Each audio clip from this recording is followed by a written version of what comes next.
Iran के साथ Trump की ड्रीम डील के बीच आईआरजीसी अब दीवार बनकर खड़ी है। दावा है कि आईआरजीसी ईरानी सत्ता का सबसे शक्तिशाली केंद्र बन गई है। बातचीत से संबंधित फैसलों पर भी आईआरजीसी का प्रभाव है।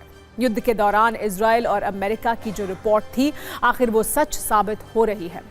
दरअसल लंबे युद्ध के बाद भी ईरान में सत्ता परिवर्तन नहीं हो पाया। अयातुल्लाह खामेनी की मौत के बाद ईरान का वर्तमान शासन पहले से ज्यादा कट्टर और सख्त है। तो आपको बता दें कि किस तरह से और ज़्यादा सख्त होता जा रहा है। इस वक्त आईआरजीसी का जो प्रभाव है वो बहुत ज़्यादा दिखाई दे रहा है ईरान की सत्ता पर। ईरान की सत्ता में अब से पहले तक, जब तक खामेनी का राज था, तब तक 2 से 3 केंद्र थे और वो केंद्र एक दूसरे का संतुलन बनाकर रखते थे। लेकिन अब ऐसी स्थिति नहीं है। ईरान और अमेरिका के बीच इस युद्ध वाला संकट बढ़ता जा रहा है। उसकी आइए बात करते हैं। जहां बातचीत पर तो फिलहाल ब्रेक है, लेकिन जंग के दूसरे राउंड की तैयारी जोरों से चल रही है। ईरान ने बातचीत के लिए अमेरिकी शर्तों को मानने से इनकार कर दिया है। आईआरजीसी ने यह साफ कर दिया है कि जब तक अमेरिकी नाकाबंदी जारी रहेगी, तब तक बातचीत का कोई सवाल ही नहीं है। आईआरजीसी के इन तेवरों ने डील के लिए अमेरिकी राष्ट्रपति डोनाल्ड ट्रंप की बेताबी को और बढ़ा दिया है।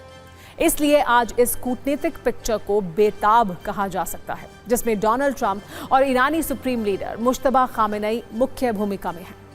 ट्रंप डील को लेकर इतने बेचैन हैं कि उन्होंने सीज फायर की मियाद को एक तरफा ही आगे बढ़ा दिया। ये कहा कि ईरान को 5 दिन का वक्त दे रहे हैं।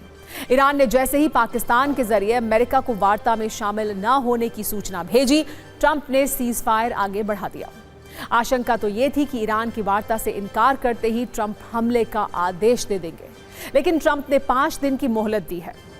ये उनके बदले बदले तेवर हैं, जिसमें वो बमबारी पर नहीं, बातचीत पर जोर दे रहे हैं। दूसरी तरफ ईरान आक्रामक है। आईआरजीसी ने महायुद्ध के राउंड 2 के लिए खुद को तैयार बताया। ट्रंप जहां नाकाबंदी से ईरान का आर्थिक नुकसान गिनवा रहे हैं, वहीं आईआरजीसी विध्वंसक हमले की धमकी जारी कर रही है। आईआरजीसी ने बयान जारी कर कहा कि इस बार अमेरिका को ऐसा सबक सिखाएंगे जिसे वो कभी नहीं भूल पाएगा। इस बयानबाजी से साफ है कि कूटनीतिक पिक्चर में ट्रंप डील के लिए बेचैन है और आईआरजीसी युद्ध के लिए बेताब है। अब ईरान में ट्रंप की ऐसी बेचैनी का मजाक उड़ाया जा रहा है। ईरान के सरकारी मीडिया ने 44 सेकंड का एक एआई वीडियो जारी किया, जिसमें ट्रंप के एक तरफा युद्ध विराम बढ़ाने वाले फैसले का मजाक उड़ाया गया है। ट्रंप को अपने प्रतिनिधियों के साथ मध्यस्थता वाले एक कमरे में ईरानी प्रतिनिधियों का बेसब्री से इंतजार करते हुए दिखाया गया है। कल ही ट्रंप ने ईरान को धमकी दी थी। ये कहा था कि सीज फायर को आगे नहीं बढ़ाया जाएगा। ईरान बातचीत के लिए नहीं माना तो बमबारी होगी। लेकिन जब ईरान ने इन धमकियों को गंभीरता से नहीं लिया, तो ट्रंप ने शांति से यू टर्न ले लिया। इसके पीछे कई वजहें हैं। पहली वजह है युद्ध वाली पॉलिसी का फेल होना। 40 दिन की बमबारी के बाद भी अमेरिका अपना मकसद पूरा नहीं कर पाया। दूसरी वजह है अमेरिकी नाकाबंदी का असर न होना। ट्रंप ने सोचा था कि नाकाबंदी से ईरान झुक जाएगा, लेकिन ऐसा हुआ नहीं। जब ट्रंप का कोई रणनीतिक दबाव काम नहीं कर रहा, तो उनके पास एक ही विकल्प है कि वो ईरान से कोई डील कर ले और उसे खुद की जीत दिखा दे। एयर डिफेंस हथियारों की कमी और घटती अप्रूवल रेटिंग ने ट्रंप की टेंशन बढ़ा दी है। दावा है कि वो डील के जरिए ईरान युद्ध से बाहर निकलना चाहते हैं, लेकिन आईआरजीसी की सख्त शर्तों ने उनका ये सपना भी फिलहाल तोड़ दिया है।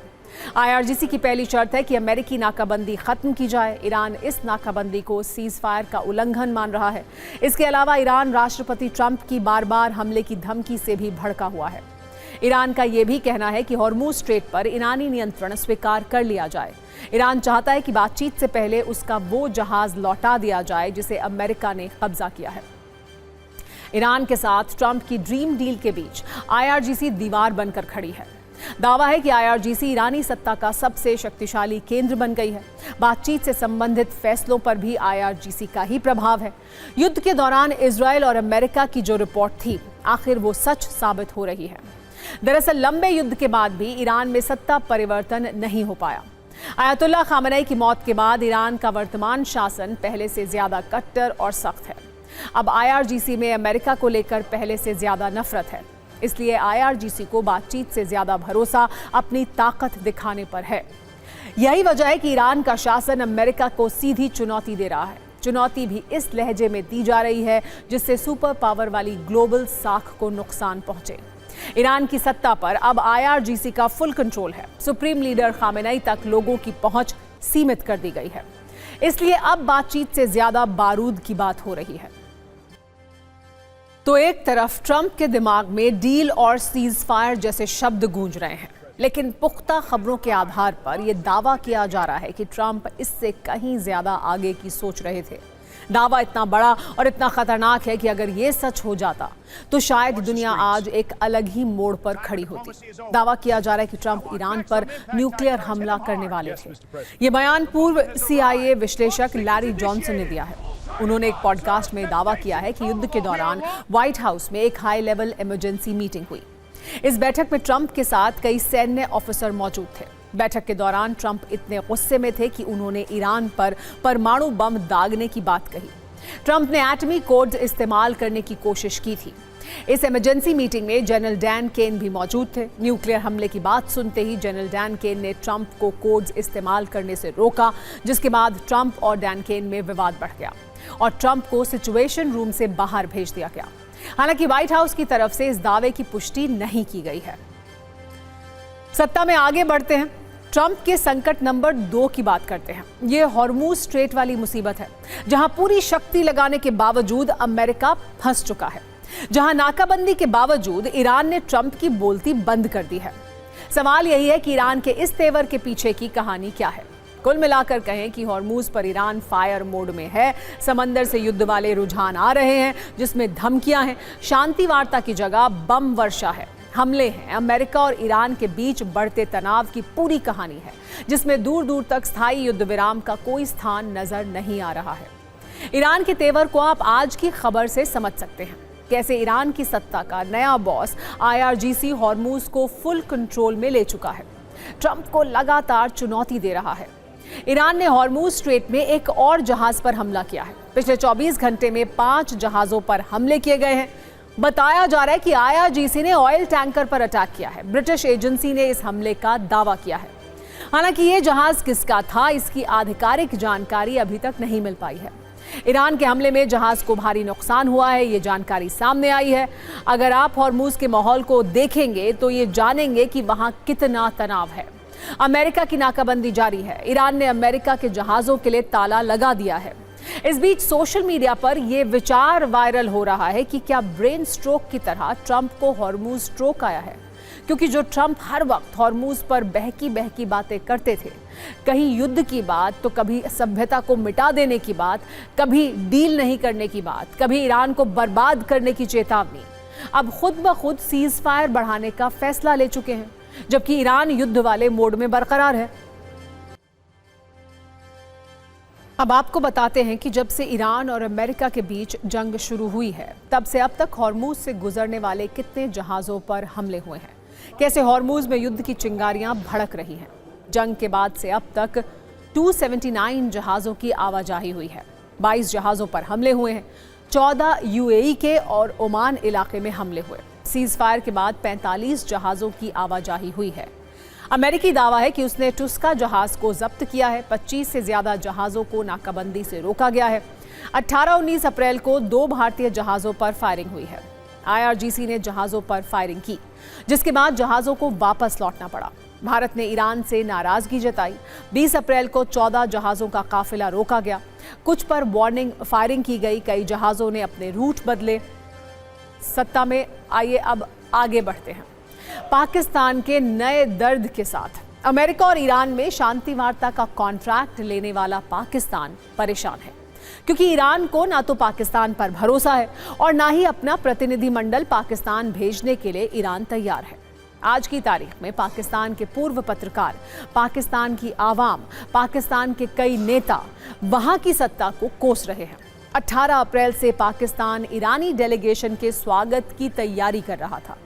387 कमरों का एक होटल बुक कर चुका था। होटल सेरेना और मैरियट होटल का रंग रोगन करा चुका था। इस दौरान प्रत्येक दिन 2 करोड़ खर्च किए गए, लेकिन हासिल क्या हुआ?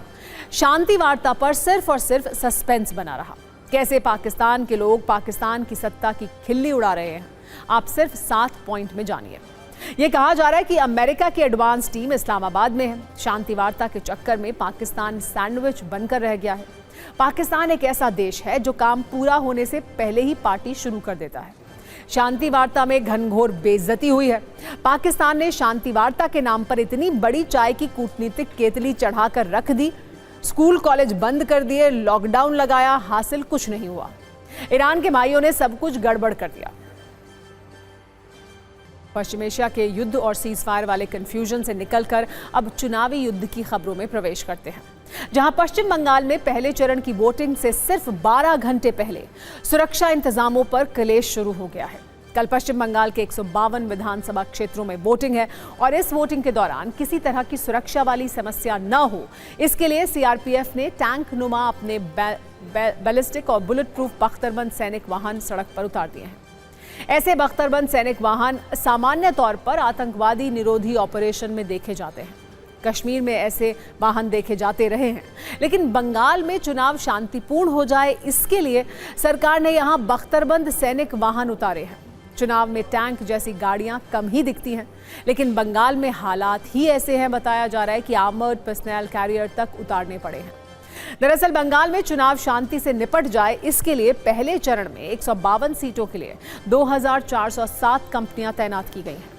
दूसरे चरण की 148 सीटों के लिए 2321 केंद्रीय बलों की कंपनियां तैनात की जाएंगी, जिसमें दक्षिण 24 परगना में 409 कंपनियां, कोलकाता में 273 कंपनियां, पूर्व बर्धमान में 260, हुगली ग्रामीण में 234, बैरकपुर में 160, हावड़ा में 257 और नादिया में 285 कंपनियों की तैनाती होगी। अगर कुल सीटों के हिसाब से देखें तो 294 विधानसभा क्षेत्रों में चुनाव कराने के लिए सुरक्षा बलों की 4728 कंपनियां तैनात हैं और हर कंपनी में 72 सशस्त्र जवान हैं, यानी 3,40,416 सुरक्षा बलों की तैनाती हुई है। पश्चिम बंगाल में करीब 6 करोड़ 80 लाख वोटर हैं और 3,40,000 सुरक्षाकर्मी, यानी हर 200 वोटर पर सुरक्षा बल के एक जवान की तैनाती हुई है। विपक्ष इस बात से काफी नाराज है। विपक्ष का कहना है कि लोगों को सुरक्षा बलों से डराया जा रहा है। सांसद कपिल सिब्बल ने तो ये आरोप लगाया है कि पश्चिम बंगाल में अवैध इमरजेंसी लागू है और हर 100 वोटर पर सुरक्षा बल का एक जवान तैनात है। उन्होंने ये भी कहा कि जितने सुरक्षा बल के जवान कश्मीर में तैनात नहीं हुए होंगे, उतने बंगाल में तैनात हैं। टीएमसी का कहना है कि चुनाव आयोग के ऑब्जर्वर पूरी तरह पक्षपाती हैं और बीजेपी के लिए काम कर रहे हैं। सड़कों पर जिस तरह सुरक्षा बलों की तैनाती है, ऐसा लग रहा है जैसे युद्ध का माहौल बना दिया गया हो। सुरक्षा बलों का गलत इस्तेमाल हो रहा है। मणिपुर जैसे संवेदनशील इलाकों से फोर्स हटाकर बंगाल में तैनात की जा रही है। गृह मंत्री द्वारा तृणमूल कार्यकर्ताओं को डराने की कोशिश की जा रही है। धमकियां दी जा रही हैं जो लोकतांत्रिक मूल्यों के खिलाफ हैं।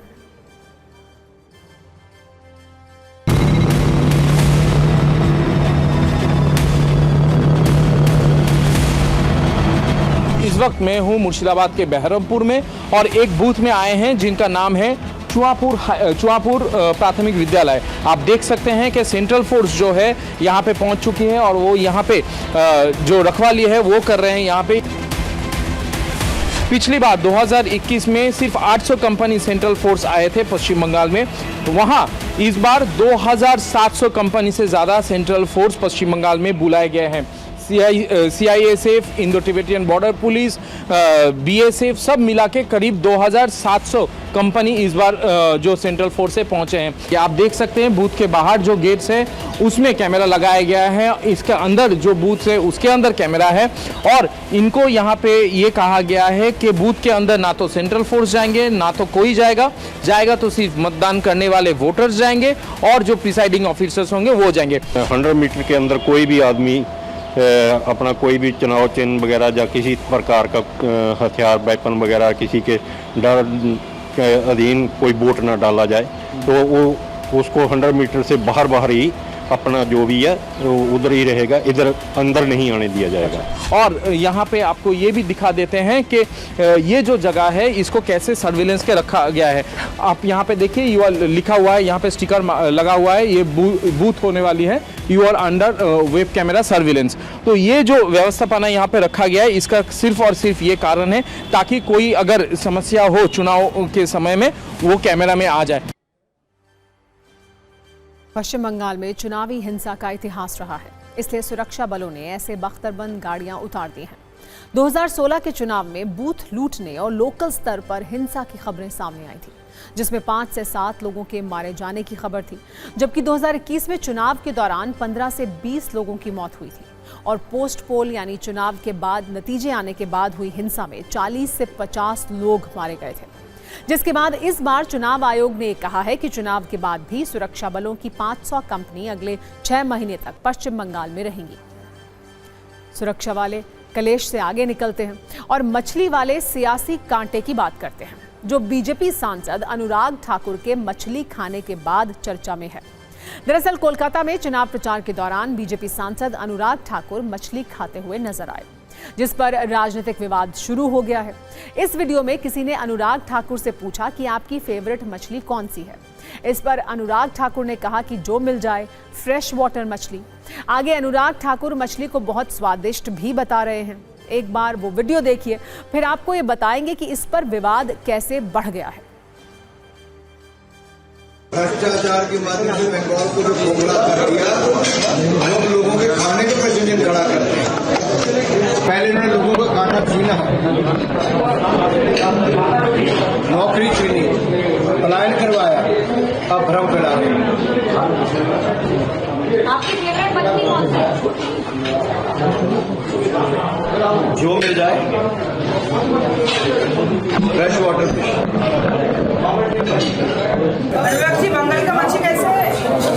बहुत स्वादिष्ट, आप भी खाइए। अनुराग ठाकुर के इस वीडियो पर राजनीतिक हमले शुरू हो गए हैं। आम आदमी पार्टी के नेता सौरभ भारद्वाज ने इस पर कटाक्ष करते हुए इसे आस्था और राजनीति से जोड़कर सवाल उठाए। सौरभ भारद्वाज ने सोशल मीडिया पर लिखा कि क्या कोई नेपो किड मंगलवार के दिन तिलक लगाकर नॉनवेज खा रहा है? क्या सिर्फ वोटों के लिए वो हनुमान जी का अपमान करने को भी तैयार हैं? टीएमसी सांसद महुआ मोइत्रा ने लिखा कि अनुराग ठाकुर खुश हैं कि आप बंगाल में मछली का आनंद ले रहे हैं। चिंता मत कीजिए, ये कोई फैंटालैंड नहीं है। आप हुगली नदी पर रिवर क्रूज का मजा ले सकते हैं और वहीं मछली खा भी सकते हैं बिना गिरफ्तार हुए। कांग्रेस ने कहा है कि बीजेपी वोट के लिए एक्टिंग कर रही है। बीजेपी का कहना है कि खान पान निजी विषय है।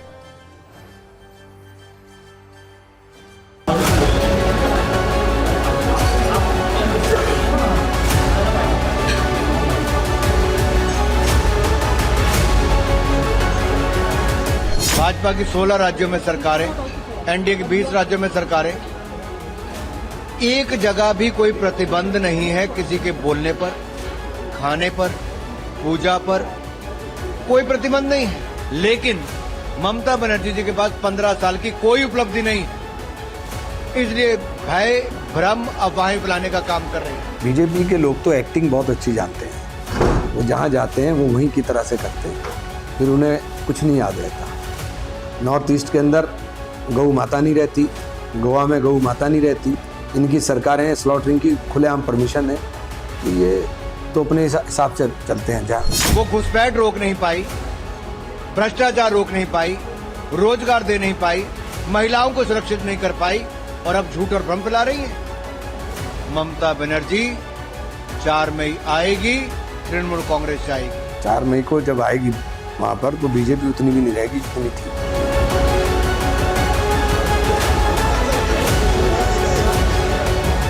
वो पार्टी जो पूरे उत्तर भारत के अंदर उपद्रव मचाती है कि मंगलवार को मीट बिक भी कैसे जाएगा, मच्छी बिक भी कैसे जाएगी, उस पार्टी के राष्ट्रीय नेता मंगलवार को मच्छी खा रहे हैं और लोग कह रहे हैं कि भाई वो बंगाल है। भाई वो बंगाल है, मगर वो बंगाली कोई ना है, वो तो हिमाचल का है। हिमाचल में तो हनुमान जी को बहुत पूजा जाता है जगह जगह। जो व्यक्ति का भोजन है वो निजी विषय है। अब वो मंगलवार के दिन माछ खाते बंगाल के सब लोग, यहाँ दक्षिण भारत के कई राज्यों में मछली खाई जाती है और उसमें कोई दिन या कोई समय का कोई मान्यता नहीं रहती।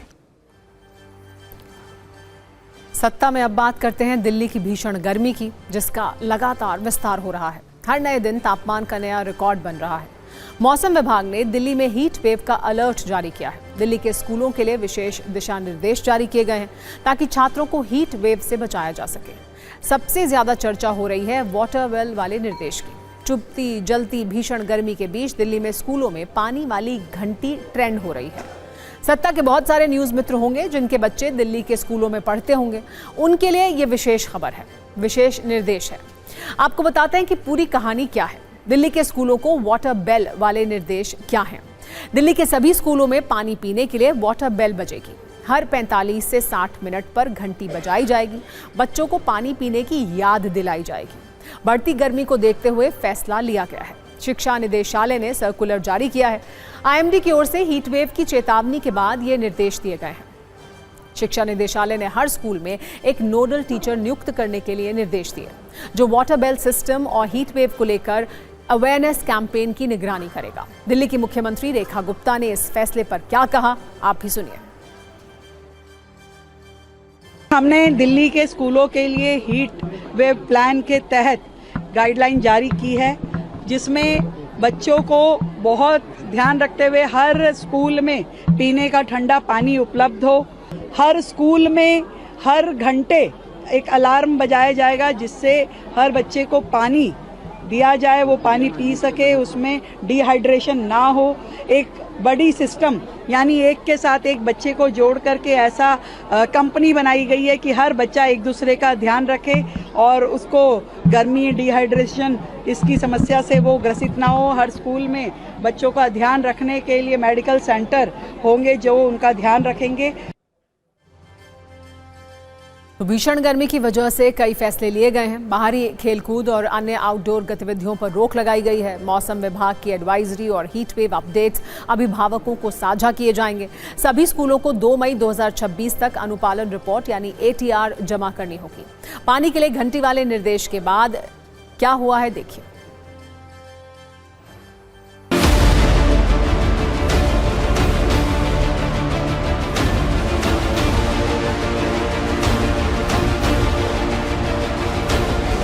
इस वक्त मैं दिल्ली के स्कूल के अंदर मौजूद हूँ और मेरे साथ आप ये देख रहे होंगे बेल है। ये स्कूल के अंदर पीरियड्स की बेल बजती है, लंच ब्रेक की बेल बजती है, असेंबली की बेल बजती है, लेकिन एक बेल और ऐड हो गई है। एक नई बेल ऐड हुई है, क्या है वो? ये वाटर बेल के लिए व्यवस्था की गई है, जिससे बच्चे हमारे लू से बचें, डिहाइड्रेशन ना हो और बच्चे स्वस्थ रहें। और जैसे ही बेल बजती है पानी के लिए पिलाने के लिए उनसे कहा जाता है। तो ये वाटर बेल बजी है? वाटर बेल बजी है। और क्या अंतराल रहता है इसका? ये 45 से 60 मिनट का रहता है। मैं वाटर बेल बजने के बाद पानी पीना चाहिए, ताकि गर्मी से लू से बचे। लू से बचे। आपने पानी पिया? Yes sir. क्यों पीते हैं पानी? गर्मी से बचने के लिए। गर्मी से बचे रहें। एक छात्र के साथ दूसरे छात्र जाएंगे? हाँ, 2 छात्र जाएंगे, एक छात्र नहीं जाएगा अकेला। और एक साथ नहीं बच्चों को भेजते हैं पानी के लिए। ठंडे पानी की व्यवस्था है हमारे यहाँ। 3 अलग अलग टैंक हैं, तीनों पे पानी है उपलब्ध है और पानी लेकर के बच्चे आ जाते हैं टाइम टू टाइम। और हर 45 से 60 मिनट में सभी बच्चे पानी पीते हैं डिहाइड्रेशन से बचने के लिए। 45 मिनट से लेकर के और 1 घंटे के बीच में वाटर बेल के निर्देश दिए गए हैं और बच्चों को बताया गया कि उस दौरान अगर आपकी बोतल में पानी ख़त्म हो गया तो पानी भर के ले आएँ, या पानी है तो आप पानी पिए। अंतराल पर थोड़े अंतराल पर पानी पीते रहे, जिससे आपका स्वास्थ्य जो है वो ठीक रहे। और सत्ता में अब उस वैष्णो देवी से आई चौंकाने वाली खबर, जहां हर वर्ष करीब 85 से 90 लाख श्रद्धालु दर्शन के लिए जाते हैं। कोई मन्नत मांगने जाता है, कोई मन्नत पूरी होने पर जाता है, तो कोई पापों की और गलतियों की क्षमा मांगने जाता है। लेकिन आज आप ये जानकर चौंक जाएंगे कि उसी मंदिर के पास कैसे कुछ लोग आस्था का सौदा कर रहे हैं और खुद बड़ा पाप कर रहे हैं। अब तक आप सबने कई मिलावट के बारे में सुना होगा, जैसे राशन में मिलावट, दूध में पानी की मिलावट, ईमानदारी में करप्शन की मिलावट या फिर निर्माण में बेईमानी की मिलावट। लेकिन आज हम आपको वैष्णो देवी के दरबार में आस्था वाली मिलावट दिखाएंगे, जिसमें करोड़ों भक्तों के साथ बहुत बड़ा धोखा किया गया। आमतौर पर भक्त माता के दरबार में प्रसाद के साथ चढ़ावा लेकर जाते हैं। कोई चांदी का छत्र चढ़ाता है, कोई पायल चढ़ाता है, कोई चांदी का सिक्का चढ़ाता है। लेकिन क्या आप यकीन करेंगे, जो चढ़ावा माता के दरबार में आया वो नकली था। आपने बिल्कुल सही सुना, वैष्णो देवी में चांदी के चढ़ावे में मिलावट का चौंकाने वाला दावा किया गया है। जो खबर आई है उसके अनुसार माता को चढ़ाई जाने वाली चांदी की वस्तुओं में 95% मिलावट पाई गई है। जांच में चढ़ावे की चांदी में सिर्फ 5 से 6% तक की ही शुद्धता मिली है। चढ़ावे में बाकी का हिस्सा कैडमियम जैसी खतरनाक धातु का मिला है। इसका मतलब यह है कि चांदी के चढ़ावे के नाम पर भक्तों को ठगा जा रहा था। श्रद्धालु चांदी समझकर जो वस्तुएं खरीदते हैं, असल में उनमें मिलावट की गई थी, जो देखने में थी तो चांदी जैसी, लेकिन असली चांदी नहीं थी। अब आपको ये समझाते हैं कि आखिर ये मिलावट और आस्था के साथ धोखा पकड़ा कैसे गया। श्री माता वैष्णो देवी श्राइन बोर्ड ने चढ़ावे में मिली धातुओं को शुद्धिकरण और मूल्यांकन के लिए दिल्ली की सरकारी टकसाल में भेजा था। दावे के अनुसार चढ़ावे में आई इन धातुओं का वजन करीब 20 टन था। शुरुआती अनुमान था कि इससे 500 से 550 करोड़ रुपए की चांदी मिलेगी, लेकिन जांच के बाद जो आंकड़ा आया उससे श्राइन बोर्ड हिल गया, क्योंकि सिर्फ 30 करोड़ की ही चांदी निकली। एक सैंपल मैच में तो 70 किलो सामग्री की जांच की गई, जिसमें से सिर्फ 3 किलो चांदी असली मिली। बाकी में कैडमियम और लोहे जैसी सस्ती धातु मिलाई गई थी। रिपोर्ट्स के अनुसार मंदिर के आसपास की दुकानों में नकली चांदी बेचे जाने की आशंका है, जिसे भक्तों ने असली समझकर खरीदा था।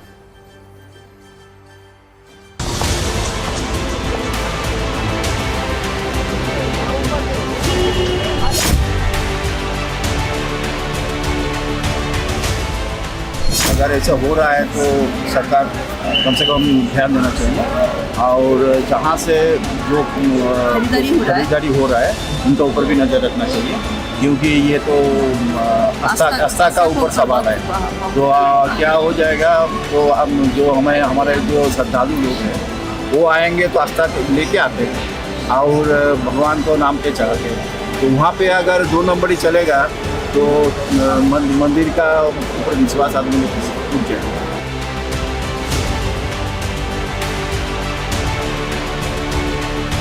करना तो नहीं चाहिए, लेकिन कमाई के लिए लोग पता नहीं क्या क्या करते हैं, इसमें क्या कह सकते हैं। जी, तो माता रानी के दरबार में इस तरह की चीज़ें करना नहीं करनी चाहिए, करनी नहीं चाहिए। देखिए आजकल हॉलमार्किंग शुरू हो गई है, तो आप हॉलमार्किंग का BIS का लोगो देखिए, उसकी प्योरिटी का उस पर साइन लगा होता है, वो सब चीज़ें चेक कीजिए। बाकी एक अच्छी दुकान पर जाएंगे तो गलत चीज़ नहीं मिलेगी। अब हम आपको वैष्णो देवी कॉरिडोर से लेकर कटरा तक बैठे आस्था के उन लुटेरों के बारे में चौंकाने वाली बात बताते हैं। दावे के अनुसार चढ़ावे में आए गहनों और सिक्कों में चांदी की जगह कैडमियम मिलाया गया था।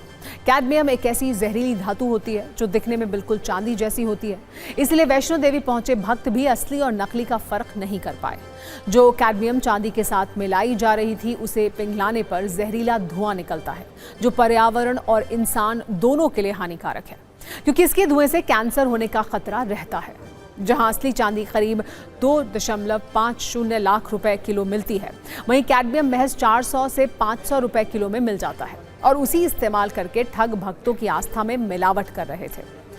अब नजरिया 9, माता के दरबार तक पहुंचने के लिए भक्त 13 किलोमीटर पैदल चलते हैं, पत्थर पर पैर घिसते हैं, सांस फूलती है, लेकिन हौसला नहीं टूटता, क्योंकि आगे माता है।